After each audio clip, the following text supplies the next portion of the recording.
जय हिंद दोस्तों, एक बार फिर स्वागत है आपका हमारे यूट्यूब चैनल मोनो स्टडी करेल पर। तो आज हम बात कर रहे हैं आज़ादी के बाद का स्वर्णिम भारत कक्षा 11 इम्पोर्टेंट क्वेश्चन। तो इस वीडियो में हम कक्षा 11 के इम्पोर्टेंट क्वेश्चन जानेंगे, जो कि वार्षिक परीक्षा 24 तारीख को एग्ज़ाम है वार्षिक की आपकी, तो उसके लिए इम्पोर्टेंट क्वेश्चन इस वीडियो में हम जानेंगे। तो वीडियो के अंत तक बने रहिएगा और वीडियो को ध्यान से देखिएगा। तो अब स्टार्ट करते हैं हम। और हमारा पहला क्वेश्चन है आज, ईस्ट इंडिया कंपनी भारत में कब और क्यों आई। इस वीडियो में हम बड़े क्वेश्चनों का भी अध्ययन करेंगे और छोटे तो अगले वीडियो में लाएंगे, तो ध्यान से देखिएगा। तो पहला क्वेश्चन है हमारा, ईस्ट इंडिया कंपनी भारत में कब और क्यों आई। तो ईस्ट इंडिया कंपनी सन 1600 ईस्वी को ब्रिटिश महारानी एलिजाबेथ प्रथम ने अंग्रेज व्यापारियों को ईस्ट इंडिया कंपनी को भारत से व्यापार करने के लिए एक अधिकार पत्र दिया। तो एलिजाबेथ प्रथम ने व्यापारियों को ईस्ट इंडिया कंपनी को भारत से व्यापार करने के लिए एक अधिकार पत्र दिया। उससे ही ईस्ट इंडिया कंपनी भारत में आई। तो भारत में 1600 ईस्वी में आई थी। कब आई थी? 1600 ईस्वी को। आगे हम बात करें, हमारा दूसरा क्वेश्चन है, फ्रेंच ईस्ट इंडिया कंपनी की स्थापना। फ्रेंच ईस्ट इंडिया कंपनी की स्थापना तो सन 1664 ईस्वी सन 1664 ईस्वी में फ्रांस के सम्राट ने भारत से व्यापार करने के लिए फ्रेंच ईस्ट इंडिया कंपनी की स्थापना की। तो 1664 ईस्वी में तो फ्रेंच ईस्ट इंडिया कंपनी की स्थापना हुई और फ्रांस के सम्राट ने भारत से व्यापार करने के लिए तो ये ईस्ट इंडिया कंपनी की स्थापना की थी। आगे हम बात करें, हमारा क्वेश्चन नंबर 3, 10 वर्षों के विकास का एक प्रारूप किसने प्रस्तुत किया। 10 वर्षों का एक प्रारूप किसने प्रस्तुत किया। तो सन 1934 ईस्वी में एम विश्वेश्वरैया ने अपनी उनकी पुस्तक थी प्लान्ड इकोनॉमी इन इंडिया में सुनियोजित विकास के माध्यम से 10 वर्षों के विकास का एक प्रारूप प्रस्तुत किया। तो उनकी पुस्तक का भी नाम आ जाएगा यहाँ पर, प्लान्ड इकोनॉमी इन इंडिया। और किसने प्रस्तुत किया? एम विश्वेश्वरैया ने। कब किया? सन 1934 ईस्वी में। तो 3 क्वेश्चन हो गए एक ही क्वेश्चन में। आगे हम बात करें, जवाहरलाल नेहरू किसको आर्थिक विकास की रीढ़ की हड्डी बताया है।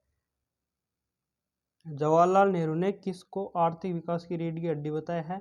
तो उन्होंने बताया है आर्थिक नियोजन को राष्ट्र के विकास की रीढ़ की हड्डी बताया है। किसको बताया है? आर्थिक नियोजन को राष्ट्र के विकास की रीढ़ की हड्डी बताया है। पांचवा हमारा क्वेश्चन है, जनतांत्रिक नियोजन किसे कहते हैं। जनतांत्रिक नियोजन किसे कहते हैं। तो नेहरू ने भारत में नियोजन की बात जनतांत्रिक व्यवस्था के अंतर्गत प्रस्तुत की। तो नेहरू ने नियोजन की बात जनतांत्रिक व्यवस्था के अंतर्गत प्रस्तुत की, अतः नेहरू द्वारा पल्लवित यह आर्थिक नियोजन जनतांत्रिक नियोजन कहलाता है। अगला हमारा क्वेश्चन है, योजना आयोग का गठन संविधान के 3 सिद्धांतों को पूरा करने के लिए किया गया। तो वह सिद्धांत कौन से थे जो मतलब कि पूरा करने के लिए किए गए थे। तो हमारा पहला सिद्धांत है, भारत के सभी नागरिकों, स्त्री और पुरुषों का जीवन निर्वाह के समस्त साधनों पर समान अधिकार है। पहला हो गया। दूसरा, सभी भौतिक साधनों का उपयोग व वितरण इस प्रकार हो कि वह आम लोगों की प्रगति का माध्यम बने। ये दूसरा हो गया। तीसरा, आर्थिक विकास किसी भी पूंजी के विकेंद्रीकरण का कारण न बनाकर आम जनता तक पहुंचाने का माध्यम बने। तो ये 3 सिद्धांत हो गए। अगला हमारा क्वेश्चन है 7वां, द्वितीय पंचवर्षीय योजना के उद्देश्य। तो द्वितीय पंचवर्षीय योजना के क्या उद्देश्य थे। तो पहला उद्देश्य, प्रथम योजना में स्थापित संस्थाओं का विकास करना। प्रथम योजनाओं में स्थापित संस्थाओं का विकास करना तथा इन संस्थाओं में होने वाले शोध को भारत के विकास के उपयोग में लिया जाना। तो इसमें जो भी शोध होगा वो भारत के विकास के उपयोग में लिया जाना। अगाड़ी दूसरा उद्देश्य है औद्योगिक तथा तकनीकी विकास।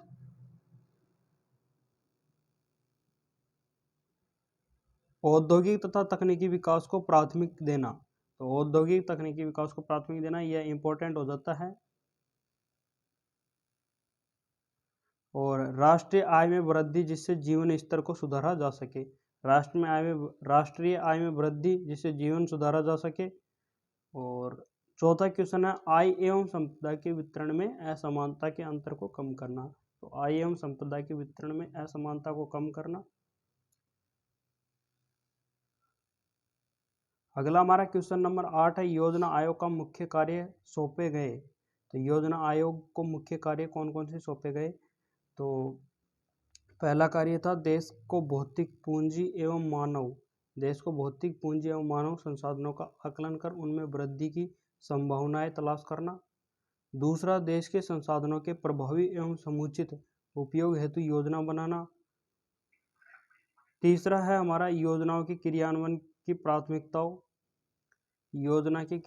प्राथमिकताओं और उनके चरणों का निर्धारण करना। चौथा, आर्थिक विकास में बाधक तत्वों की पहचान करना।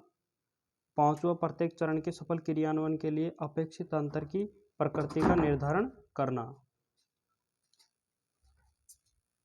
छठा था आयोग के कर्तव्यों के निर्वहन को सुगम बनाने या केंद्र अथवा राज्य सरकारों द्वारा किसी विषय पर मांगी गई सलाह से संबंधित अनुशंसा करना।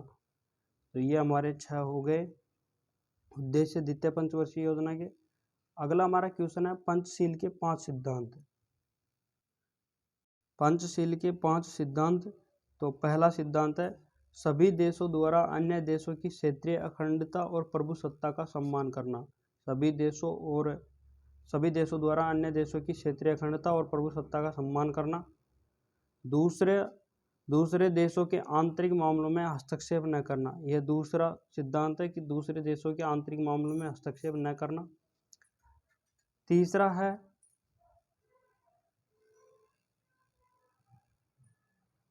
दूसरे देश पर आक्रमण न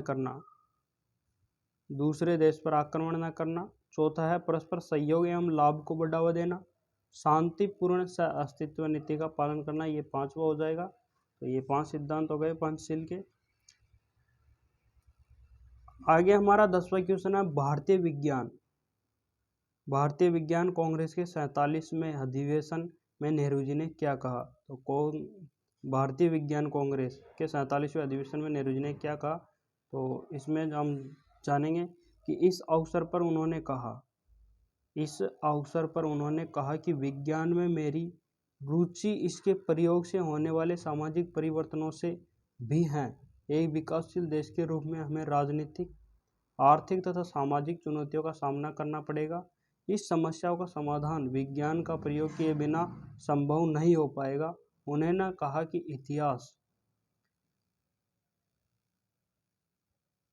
इतिहास यात्रा में जितना विज्ञान ने मानव जीवन को प्रभावित किया है उतना किसी और चीज ने नहीं किया, तथा विज्ञान को किसी देश की सीमाओं में नहीं बांधा जा सकता। विज्ञान किसी एक देश का न होकर पूरे विश्व के जन कल्याण के लिए है। तो यह भारतीय कांग्रेस अधिवेशन में, विज्ञान कांग्रेस अधिवेशन में नेहरू जी ने कहा था। अगला हमारा क्वेश्चन है 11, 1773 रेगुलेटिंग एक्ट से कंपनी के कार्यों में मुख्य परिवर्तन। तो इस एक्ट के तहत बंगाल का गवर्नर जनरल बनाया गया और इस प्रकार बंगाल के तत्कालीन गवर्नर वारेन हेस्टिंग्स बंगाल के प्रथम गवर्नर जनरल बन गए। तो गवर्नर से तो गवर्नर जनरल हो गया और जो वारेन हेस्टिंग्स थे वह प्रथम गवर्नर जनरल बन गए। दूसरा है हमारा गवर्नर जनरल की परिषद में 4 सदस्यों का प्रावधान रखा गया। गवर्नर जनरल की परिषद में 4 सदस्यों का प्रावधान रखा गया। इस एक्ट ने ब्रिटिश भारत में केंद्रीय सरकार की नींव रखी, कोलकाता प्रेसिडेंसी को पदोन्नत किया और उसे अधीनस्थ प्रेसिडेंसियों की विदेशी नीति, युद्ध एवं शांति के मामलों पर नियंत्रण प्रदान किया। अगला हमारा क्वेश्चन है ईस्ट इंडिया कंपनी के भारतीय प्रशासन पर संसदीय नियंत्रण की शुरुआत हुई। भारत में सर्वप्रथम कंपनी के प्रशासन एवं कर्मचारियों पर न्यायिक नियंत्रण हेतु सुप्रीम कोर्ट की स्थापना की गई। तो ये 5 हो गए। अगला हमारा क्वेश्चन नंबर 12, 1786 का संसद अधिनियम। तो 1786 का संसद अधिनियम, तो इस अधिनियम के द्वारा गवर्नर जनरल के विशेष परिस्थितियों में अपनी परिषद के निर्णय को रद्द करने तथा अपने निर्णय लागू करने का अधिकार दिया गया। गवर्नर जनरल को मुख्य सेनापति की शक्तियां भी मिल गई। ये 12वां क्वेश्चन हो गया। अगला हमारा क्वेश्चन नंबर 13, साइमन कमीशन 1927। तो साइमन कमीशन 1927 क्या था? तो 1919 के अधिनियम की धारा 84 के अनुसार सर जॉन साइमन की अध्यक्षता में एक आयोग का गठन किया गया। इस आयोग में एक भी भारतीय सदस्य नहीं था, अतः भारतीयों ने इसका विरोध किया। आयोग की रिपोर्ट जून 1930 में भारतीयों ने विरोध किया और इसका विरोध किया। आयोग की रिपोर्ट जून 1930 में प्रकाशित हुई। 1930 में प्रकाशित हुई। साइमन कमीशन द्वारा डोमिनियन दर्जे की मांग को ठुकरा दिए जाने के बाद कांग्रेस ने सन 1929 ईस्वी में लाहौर अधिवेशन में पूर्ण स्वराज्य का प्रस्ताव पारित किया। तो ये साइमन कमीशन था। अगला हमारा क्वेश्चन नंबर 14 है, भारतीय स्वतंत्रता अधिनियम 1947। तो इसमें क्या क्या अधिनियम थे भारतीय स्वतंत्रता अधिनियम के? तो पहला था, भारत तथा पाकिस्तान नामक दो डोमिनियनों की स्थापना के लिए 15 अगस्त 1947 की तारीख निश्चित की गई। तो भारत तथा पाकिस्तान दोनों देशों को जो कि उनकी स्थापना थी वह तारीख उनकी वो की गई थी फिक्स, तो वह की गई थी 15 अगस्त 1947 की इन दोनों की स्थापना के लिए। अगला हमारा दूसरा है, इसमें भारत को क्षेत्रीय विभाजन भारत तथा पाकिस्तान के रूप में करने तथा बंगाल एवं पंजाब में दो दो प्रांत बनाने का प्रस्ताव किया गया। पाकिस्तान को मिलने वाले क्षेत्रों को छोड़कर ब्रिटिश भारत में सम्मिलित सभी प्रांत भारत में सम्मिलित माने गए। तो यह भारत के लिए था और पाकिस्तान के रूप में करने तथा बंगाल में एवं पंजाब में दो दो प्रांत बनाने का प्रस्ताव किया गया। आगे हमारा तीसरा है, पूर्वी बंगाल, पश्चिमी बंगाल और असम के सिलहट जिलों को पाकिस्तान में सम्मिलित किया जाना था। तो पूर्वी बंगाल, पश्चिमी बंगाल और असम के सिलहट जिले को पाकिस्तान में सम्मिलित किया जाना था।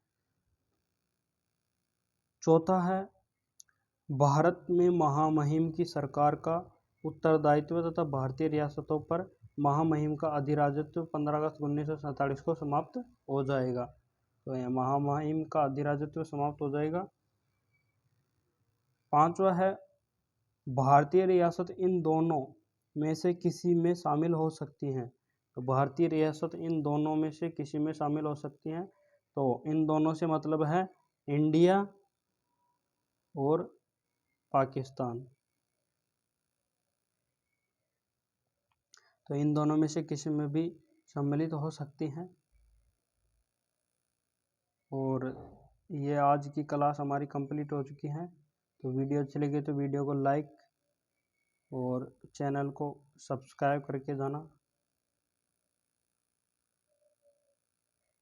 तो मिलते हैं अगले नेक्स्ट वीडियो में, तब तक के लिए जय हिंद, जय भारत।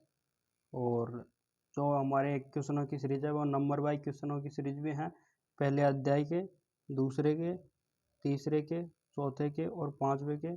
अगर आप उन्हें भी देखते हो तो यूट्यूब चैनल पर जाइए और प्लेलिस्ट में खोलिए, तो प्लेलिस्ट में आज़ादी के बाद का स्वर्णिम भारत के नाम से मिल जाएगी और पांचों वीडियो आप देख सकते हो। तो मिलते हैं अगले नेक्स्ट वीडियो में, तब तक के लिए जय हिंद।